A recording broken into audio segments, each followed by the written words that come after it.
Dance جو کہ عموماً خوشی کے موقع پر لوگ ہمیں ناچتے ہوئے گاتے بجاتے نظر آتے ہیں، لیکن کیا ہو اگر آپ کو کچھ ایسا ہو جائے جس میں آپ خود بخود ڈانس کرنے پر مجبور ہو جائیں، چاہے آپ بچے ہوں، جوان ہوں یا بوڑھے ہوں، چاہے کچھ بھی ہو، بس آپ ڈانس کرتے رہیں جب تک آپ کی موت واقعہ نہ ہو جائے۔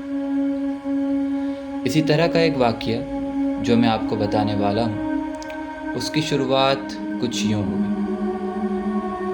جولائی 1518 اسٹارسبرگ جو رومن امپائر کا ایک شہر یا پارٹ تھا، روزمرہ کی نارمل لائف کی طرح ایک صبح جب بازار میں سب اپنے اپنے کاموں میں مصروف تھے، روزمرہ کی زندگی کی طرح دن گزر رہا تھا، تب اچانک ایک خاتون جس کا نام فراو ٹروفیا تھا، چلتے ہوئے اچانک سڑک کے بیچوں بیچ رک گئی اور آہستہ آہستہ جھومنے لگی، سکون سے، جیسے کوئی سرور میں جھوم رہا ہو۔ اور اسی طرح اس کا یہ جھومنا تھوڑا تھوڑا تیز ہو کر ڈانس میں تبدیل ہونے لگا۔ شروع میں تو لوگوں نے نارمل انٹرٹینمنٹ وغیرہ سمجھ کر اگنور کیا، لیکن جب اس کا ڈانس کچھ منٹ، کچھ گھنٹوں یا کچھ دنوں کے لیے نہیں رکا، بلکہ یہ 3 ہفتوں تک جاری رہا۔ اسے کافی لوگوں نے روکنے کی کوشش کی، کافی بار روکا، لیکن وہ نہ کسی کی سنتی، نہ کچھ رسپانس کرتی، بس ڈانس میں مشغول رہتی۔ اس واقعے کے کچھ عرصے بعد کچھ اور کیسز سامنے آنے لگے جس میں لوگ سیم یہی حرکت کرتے ہوئے نظر آنے لگے۔ پہلے 2-4 لوگ، پھر 15-20، پھر 100، 150، یہاں تک کہ تعداد 400 تک ہو گئی۔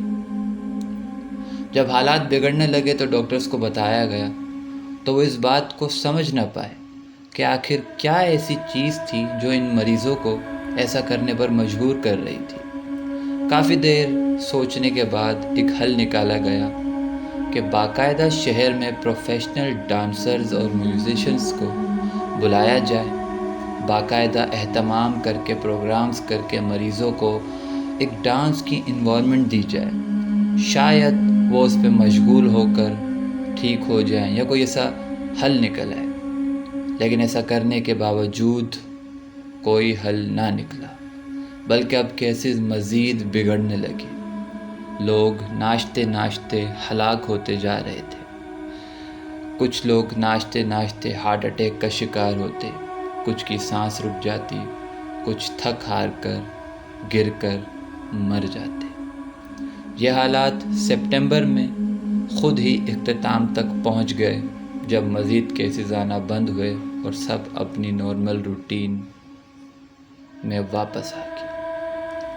لیکن یہ بات آج تک کسی کو نہیں معلوم کہ آخر اس ٹائم ایسا ہوا کیا تھا کہ لوگ اس طرح ڈانس کرنے پر مجبور ہوئے، یہاں تک کہ ان کی موت واقع ہو گئی۔ سیم کیسز 16ویں صدی میں سوئٹزرلینڈ، جرمنی اور ہالینڈ میں دیکھنے کو ملے۔ آخر ایسی کیا بات تھی جو انسان کو خود اس بات پر مجبور کر رہی تھی کہ وہ ناچتے ناچتے خود کو ہلاک کر دے؟ اس بات کا جواب آج تک کسی کو نہیں ملا۔ کچھ لوگوں کا ماننا ہے کہ یہ شاید کوئی جادو ٹونا یا ریچول وغیرہ یا ایسی کوئی چیز تھی جس کے سائیڈ ایفیکٹس کی وجہ سے ان لوگوں پر یہ اثر ہوا، یا کچھ اور۔ لیکن یہ صرف کہنا ہے، پر سچ تاریخ میں دفن ہو چکا ہے، جو شاید اب دوبارہ باہر تب ہی نکلے جب ایسا کوئی واقعہ دنیا کے کسی دوسرے کونے میں یا کہیں پر بھی دوبارہ رونما ہو۔ امید ہے آپ کو یہ ویڈیو پسند آئی ہوگی، تو لائک کریں، شیئر کریں اور سبسکرائب کریں، اور مزید ایسی ویڈیوز یا کیسز سننے کے لیے سمجھنے کے لیے کمنٹ ضرور کریں. دعاؤں میں یاد رکھیں. اللہ حافظ.